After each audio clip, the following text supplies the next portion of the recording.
आदिल एक नौजवान और कामयाब बिजनेसमैन था। इसके पास सब कुछ था। आलीशान गाड़ियां, बुलंदोबाला अपार्टमेंट और बैंक में बेशुमार दौलत। मगर फिर भी वो अंदर से खाली महसूस करता था। दिन रात बिजनेस मीटिंग्स और प्रॉफिट कमाने की दौड़ में वो अपने घर वालों, दोस्तों और खुद को भी वक्त देना भूल चुका था। एक शाम जब वो दफ्तर से थका हारा वापस आ रहा था, तो सड़क के किनारे एक फकीर को बैठे देखा। उसकी हालत तो खस्ता थी, मगर उसके चेहरे पर एक अजीब सी रोशनी थी। वो आने जाने वालों को हंसते मुस्कुराते सलाम कर रहा था। लोग उससे बातें करते, बच्चे उसके साथ खेलते और कुछ लोग उसे खाने पीने की चीजें देते। मगर ये सब तरस खाकर नहीं, बल्कि मोहब्बत में कर रहे थे। आदिल हैरान हुआ और फकीर के पास जाकर पूछा, तुम्हारे पास कुछ भी नहीं, फिर भी तुम इतने खुश कैसे हो? फकीर हंस दिया। उसने कहा कि मेरे पास कुछ नहीं। उसने इर्द गिर्द मौजूद लोगों की तरफ इशारा किया। ये सब मेरे अपने हैं। मेरे दिल को सुकून हासिल है और मैं जिंदगी को खुलकर जीता हूं। क्या तुम भी ऐसा कह सकते हो? आदिल ने तंजिया हंसी हंसी। जिंदगी में खुश रहने के लिए पैसा जरूरी है, इसके बगैर तो सिर्फ गुजारा होता है। फकीर ने मुस्कुराकर आसमान की तरफ इशारा किया।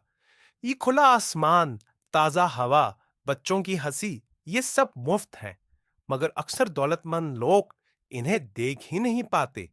तुम्हारे पास दौलत है, मगर क्या तुम वाकई अमीर हो? ये अल्फाज आदिल के दिल में तील की तरह पैवस्त हो गए। उस रात जब वो अपने शानदार अपार्टमेंट में बैठा शहर की रोशनियों को देख रहा था, तो फकीर की बातें उसके जहन में गूंजती थीं। चंद दिन गुजरे और आदिल को शिद्दत से एहसास हुआ कि इसकी जिंदगी में कोई कमी है। उसने अपने बाप माँ बाप से मिलने का फैसला किया, जिन्हें वो महीनों से नजरअंदाज कर रहा था। जब वो इनसे मिला, तो उसे अंदाजा हुआ कि वो कितने बूढ़े हो चुके हैं और वो खुद कितना दूर निकल चुका है।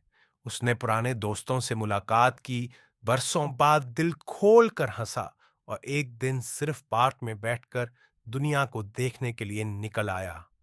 और पहली बार वो वाकई खुशी महसूस कर रहा था।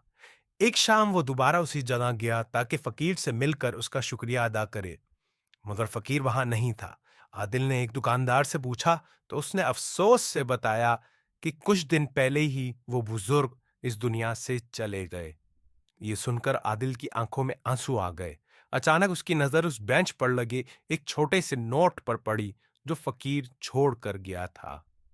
तुम दौलत के खजाने की तलाश में थे, मगर असल दौलत तो तुम्हारे अंदर ही मौजूद थी। इसे जाया मत करना। आदिल ने नोट को मोहब्बत से तह किया और अपने दिल के करीब कर लिया।